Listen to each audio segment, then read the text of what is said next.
Le sako, papa, maman, balandi, on se Belinda Benz TV, bande kolanga, bienvenue dans notre chaîne.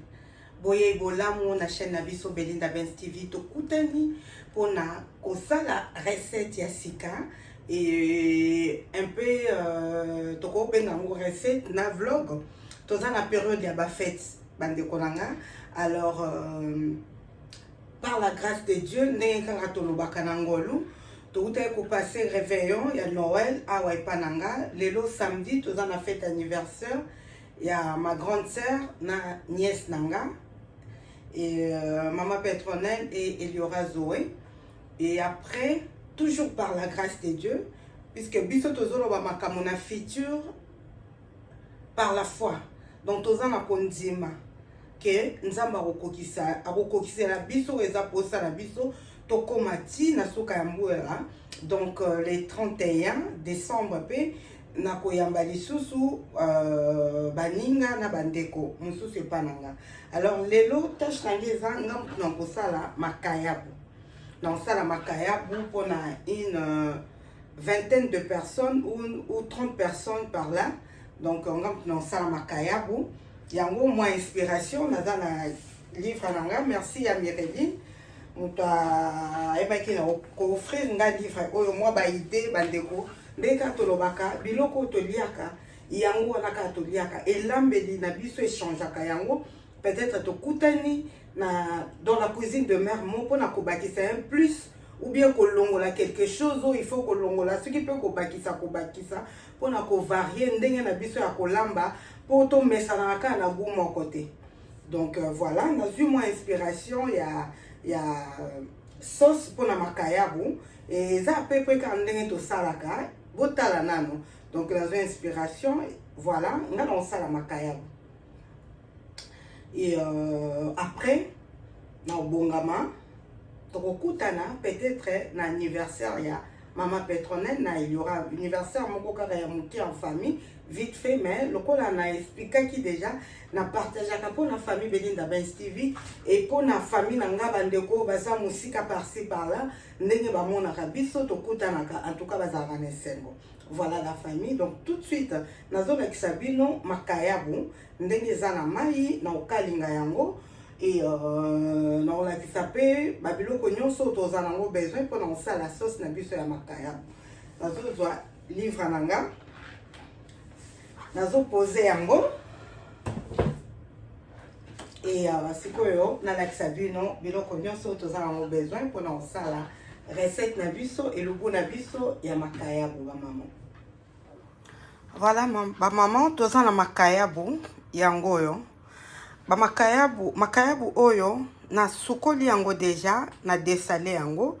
Alors na 8 ans ya ko nettoyer yango ba maman. Na longoli ba poso oyo tozalaka nango na makayabu awa toyebi ba poso ezalaka ya ba noir na préférera ko longolango ba maman po sala makayabu na biso ezala propre.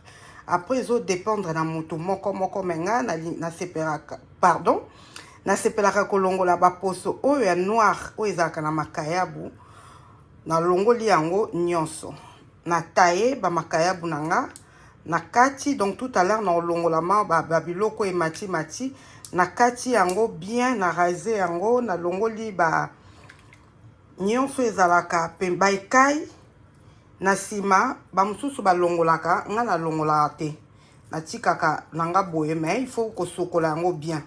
Donc faut ko sokola yango très bien mais tozomona na longoli ba poso nyonso ya noir o ezalaka na makayabu na longoli ba ekai o ezalaka pembeni na kati mwa ezala milai te et ça la moi propre hein nde tozomona voilà na rince mai wana oyo ezalaki ya mungwa natikaki yango na mai ya citron donc natie mai ya malili nazwi jus ya citron oyo koko kotia citron nga nazwi jus de citron na sopaki yango po toyebi ba maman makayabu ezalaka mbisi donc makayabu ezalaka mbisi ezalaka pe na mwa zei nango lokola eza ebele navandisaki yango na mai ya citron sikoyo avant nakalinga yango na korince yango lisusu très bien na longo lisusu mwa basalite ya mike mike okoki kotikala et puis nabandi kokalinga yango na okalinga makayabu na biso na huile oyo ya kitoko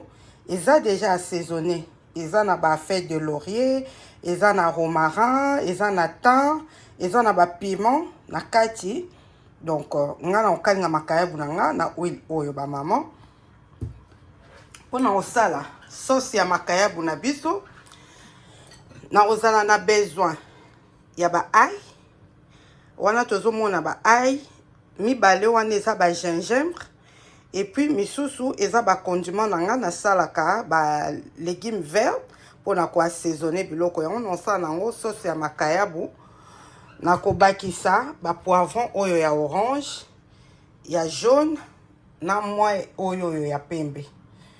Alors ba poivron oyo na kokata ngo minene poivron rouge na tomate tomoni ba tomate nga na lingaka ba maman nde na sabino tomate soko sombi ya kitoko en tout cas ekotia pe biloko goût kitoko naza na tomate ka moko na ko mixer yango na poivron rouge po esala sauce nanga ezala pembe te mais ezala mwa couleur ya rouge donc poivron moko kaka na ko mixer yango vraiment elemba na mixer yango na tomate et ba poivron oyo nde na okata yango minene minene naza na piment naza na aubergine pe na otia na makayabu donc voilà na osala pe piment po eliama na ba anniversaire et tout le reste eza ba légumes na sombi na osala aubergine ka ndambo le 31 na koyamba lisusu bandeko na baninga donc na sombi déjà ba makayabu nanga oyo na sepela na makayabu mingi ezalaka très bien donc na sombi yango mibale yango na osala yango le 31 na biloko mosusu j'ai la foi que nzambe opesa makasi et puis na olakisa bino ce qui a permettre ndeni na osala donc ba légumes nyonso eza pona makayabu na osala lelo na makayabu o na osala le 31 na osala na pondu donc na sombi déjà biloko ya pondu ba poireau na nga ezali eloko ezozanga awa kaka ba oignon matungulu donc ya randi aki osombelanga ba matungulu pour na compléter mais sinon je presque tout naza pe na ba assaisonnement nanga ba bouillon na kotia yango nyonso te ba maman puisque na ozala pe na besoin ya mungwa donc parmi ba bouillon oyo na opona kaka moko ekosepelisa nga yango na kotia yango na makayabu na biso ba maman.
Oui, bah maman, tout à l'heure, na salaki sauce, na mixaki, pardon, tomate, poivron rouge, na ail. Eza pour na sauce à makayabu.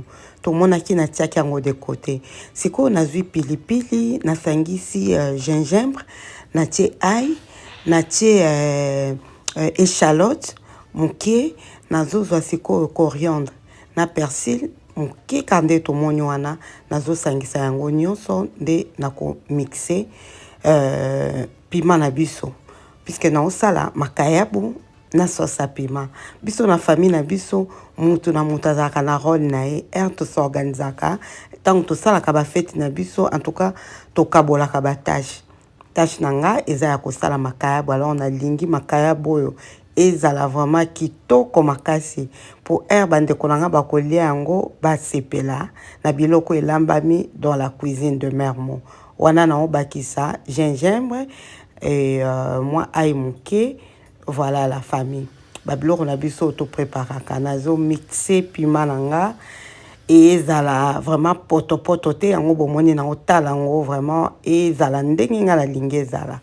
Et ensuite nazo continuer kokata ba aubergine oyo na kotia na sauce ya makayabu na otokisango biloko nyonso siko na okata siko bomona la famille na kotokisango nano elemba avana sangisa avana sala sauce na biso ya makayabu na osokisango après na mélanger yango na tomate poivron rouge na ayo na nikaki na mwa matungulu. Bolanda vidéo eza nango molayi te ba maman, bo tia commentaire, bo aimer, bo partager et osalanga vraiment bien. Nzambe akopambola bino. Merci beaucoup la famille. Natiki bino na ba image to landa vidéo na biso.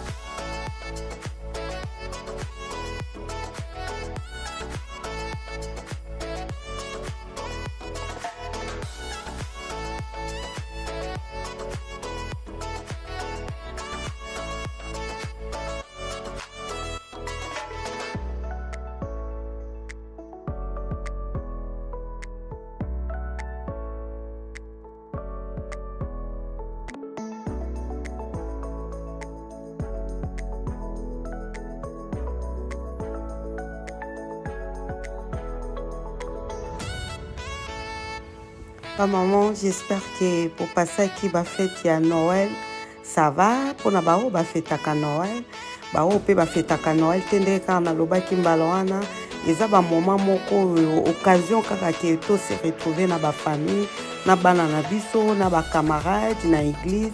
En tout cas, vraiment et ça la bien. Oana ils a ba feuille de laurier à fraîche. Voilà, la feuille de laurier ya wana na vu mwandambo. Nazo tia yango na mélange na biso ya sauce ya makayabu. Voilà ba maman. Donc j'espère que ba fête les kaki bien et tokomi na suka mbula ba maman. Ndenge kaka ezalaka to tambola na kobanga nzambe. Mokilo yo ekomi na makambo ebele vraiment. To sala oyo ya malamu to moni to koyi ko sala. Ba maman sikoyo ekomi de kambo ya sauce ya makayabu. Soso eza kitoko ba maman tolanda na sali yango mélange ya ba poivron tomoni ya pembe ya jaune ya vert nyonso na tiki yango etoka na tie bisala sala kande to tiaka ba maman côté osikoyo na zui ba oignon nazo kalinga yango na kosangisa yango na mélange ya poivron rouge na sangisaki poivron rouge na tomate na ail na kalingaki ba légumes na biso yango ezotoka surtout aubergine ba maman il faut lemba très bien oyo oignon na poivron na tomate na ail na bandi ko kalinga yango de l'autre côté na okalinga yango bien après na bakisi moutarde na kobakisa na poivre blanc na berose yango yo eza ya pâte na bakisi yango ezalaka très bien et salaka biloko vraiment elengi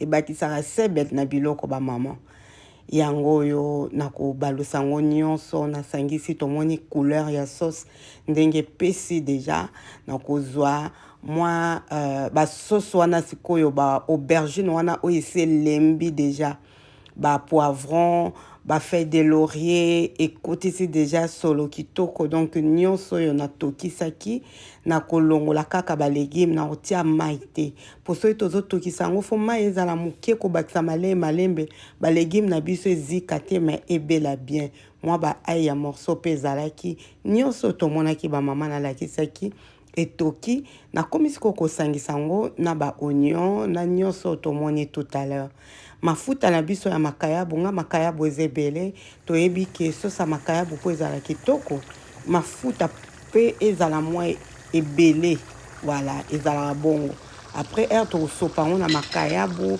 ba mwa sauce wana toyebi kaka ndenge ezalaka ba mama mwa muscade en poudre nazangisi te kotia yango ndeka nalobaki mwa jus de citron moke vraiment kaka oyo sikoyo eza huile d'olive na ba ciboulette tout ça eza sauce vinaigrette moi solo wana ya vinaigre moke mais vinaigre oyo ya cuisine vinaigre oyo ya kolambela ezalaka pe bien makayabu na biso lokola tozokende olia yango na anniversaire ya Zoé epai ya Lila toyebi ke tokoki kosangisa na sauce te sauce ezotoka nango esi ekomi presque ekobela mafuta emati malembe nakotia yango quelque part e makayabu na biso na tia yango ba oignon ba piment doux mwa feuille ya romarin po epesa yango ntunga kotoyo tokomi kosala pilipili ba mama alors pilipili nanga na mixaki piment poivron rouge na ail